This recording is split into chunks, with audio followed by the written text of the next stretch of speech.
east of Seven Hills in Florida's capital city, covering every corner of the Big Bend. This is the award-winning News 20 at 5 Live. Welcome to News 20 at 5. I'm Giovanni Hampton. And I'm Chakoria Burns. Florida State University is receiving a $100 million gift after satisfying the donor's request. Philanthropists Jan Morin and Jim Marin Foundation agreed to donate $100 million to FSU under one condition. The building for the School of Entrepreneurship must be located in downtown Tallahassee. Lobbyist Brian Ballard and his wife Catherine donated a 19,000 square foot building located on South Monroe. The Ballards are seeking $525,000 in property taxes to develop a 6-story building next door to the future school. Entrepreneurship classes are being held in FSU School of Business, according to FSU officials. The building is set to be open by August 2018. Two brothers are arrested for aggravated battery when a brawl broke out with a Florida State police officer. 19-year-old William and 23-year-old Caleb Paget were attending a weekend concert at the Tucker Civic Center when they got involved in a fight. Florida State police officer Brandon Wilson tried breaking up the fight when Caleb suddenly punched the officer. Punches were thrown until civilians and backup officers broke them up. The brothers posted their $25,000 bonds and were released from Leon County Jail. Tallahassee police are investigating a sexual assault that took place at Tallahassee's Community College Gasvini Center located near Tallahassee Memorial Hospital. The victim described the suspect as a 5'10" black male, about 145 pounds. He was last seen wearing a blue sweater, blue jeans, and Ray-Ban style glasses. Officers also say he left in a small dark-colored 4-door automobile. If anyone has any info about the investigation, please contact TCC Police at 850-201-6100. Officials say 2 cats and 3 dogs died in a fire at a Laurel Hill Drive home.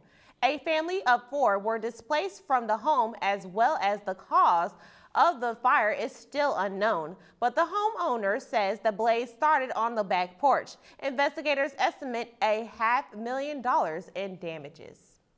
With temperatures falling into the low 30s, temporary homeless shelters are opening its doors to individuals who are in need. Multimedia journalist Taylor Watson has more on the story. Over 1,000 of our neighbors are homeless on any given night in the Tallahassee, Florida area. With severe freezing temperatures expecting to drop below the 30s, temporary homeless shelters were open to the public between February 4th and February 9th. Shelter at the Kearney Center responds to the emergency needs of people for shelter, food, personal hygiene, medical assistance, and crisis intervention services. Staff member Desiree Diasecki shares her thoughts on how the Kearney Center has saved many lives. The Kearney Center opened April 2015. It helps clients for people who don't have housing. And we also have cool night shelter.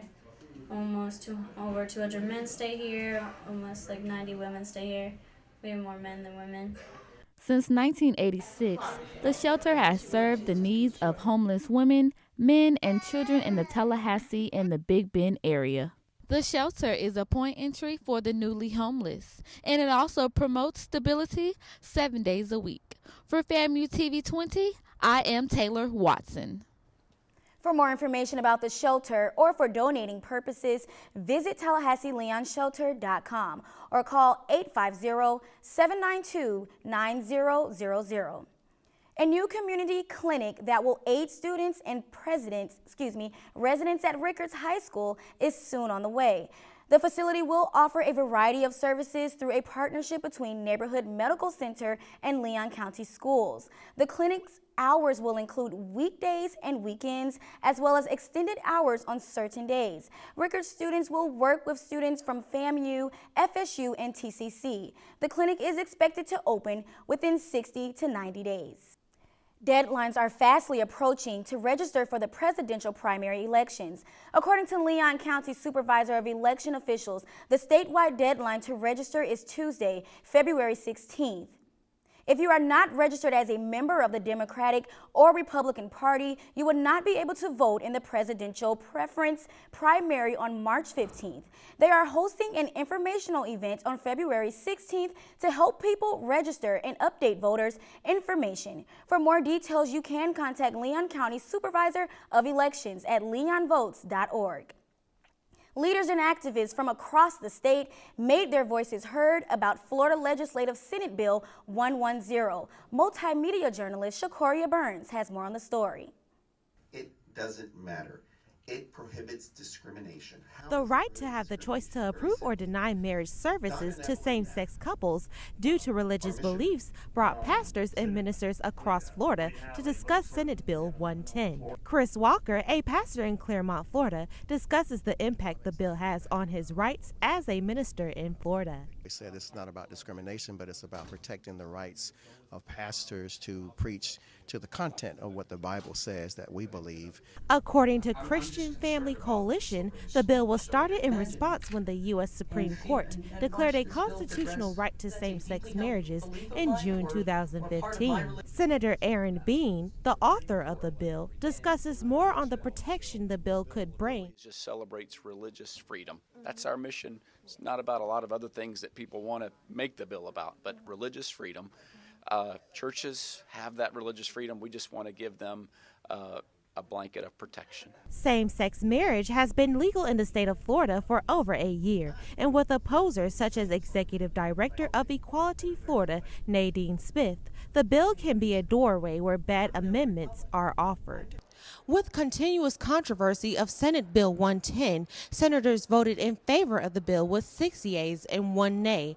The bill will be voted in a Senate committee meeting next week to be decided if it should be voted on Senate floor. For News 20 at 5, I'm Shakoria Burns. For more information about the bill, visit flsenate.gov.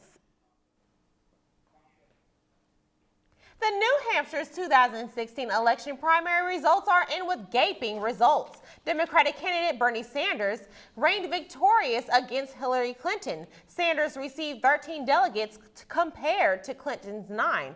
Also, Republican candidate Donald Trump soared against his rival opponents with 10 delegates. Kasich followed in a distant second place with 3 delegates. Sanders and Clinton will meet on the stage again for the next Democratic debate tomorrow at 9 p.m. Eastern Standard Time. A horrific train crash in Germany leaves at least 10 dead and 17 in critical condition. 2 trains crashed on a signal track in Tuesday in Bavaria, Germany. The trains collided after what BBC News reports is a human signaling error on the curve of Mangfall Valley Railway.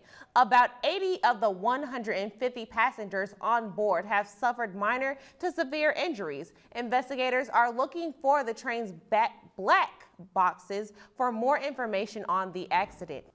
Tallahassee Memorial Hospital is celebrating Valentine's Day by benefiting a good cause.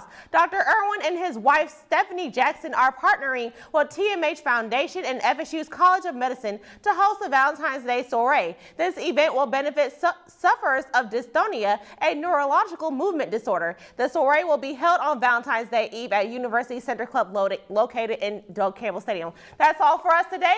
Thanks for joining us. Have a great day.